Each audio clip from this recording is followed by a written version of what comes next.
حاضر ہوئے ہیں کہ آپ کے انتخابات ہوئے ہیں اور اس میں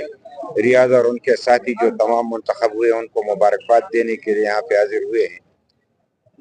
اور میں یہ آپ پہ چھوڑ دیتا ہوں کہ اگر کوئی سوال آپ کرنا چاہے تو میں حاضر ہوں۔ ہم تو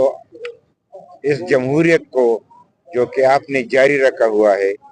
اور بڑی مشکل سے یعنی ہر حال میں آپ نے الیکشن کرائے ہیں، یہ ایک مثال ہے۔ اگر پریس کلب ہر وقت بر وقت الیکشن کرا سکتے ہیں تو کیوں نہ ہمارے ملک میں ایسا کیوں نہیں ہو سکتا، اور تمام اداروں میں اس طریقے سے یہ انتخاب اپنے طور طریقے کے مطابق کیوں نہیں ہو سکتے۔ تو یہ ایک مثال ہے اور اس پہ ہمیں دلی مبارکباد ان کو دینی ہے کہ انہوں نے یہ شمع جلائے رکھا ہے، اور جمہوریت کا جو کہ دہشت گردی آج بھی ہے اور کبھی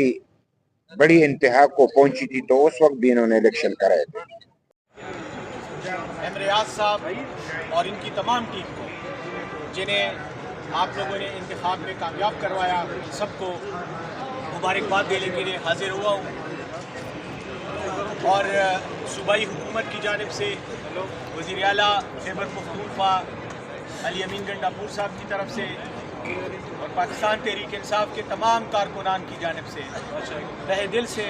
آپ کو، آپ کے تمام ساتھیوں کو مبارکباد دیتا ہوں، اور امید کرتا ہوں کہ انشاءاللہ جیسے ماضی میں بھی آپ نے صحافتی برادری کی بھی خدمت کی، صحافتی اقدار کے فروغ کے لیے بھی آپ نے خدمت کی اور ایک نمایاں کردار ادا کیا ہے، اسی طرح اس جیت کے بعد بھی انشاءاللہ اور اس ذمہ داری کو حاصل کرنے کے بعد یقیناً آپ بھرپور انداز میں اپنے فرائض کو مستقبل میں بھی پورا کریں گے، اور امید کرتا ہوں کہ انشاءاللہ ہمارا ساتھ بھی آپ کے ساتھ ایسے ہی رہے گا جیسے ماضی میں رہا ہے۔ ہماری حکومت اور ہماری پارٹی تحریک انصاف آپ کے ساتھ ہے، آپ کے شانہ بشانہ ہوگی انشاءاللہ، اور جمہوری اقدار اور پاکستان میں جو اس وقت نظام ہے، آئین اور قانون اور جمہوریت کے فروغ کے لیے انشاءاللہ ہم شانہ بشانہ کام کریں گے۔ بہت بہت شکریہ۔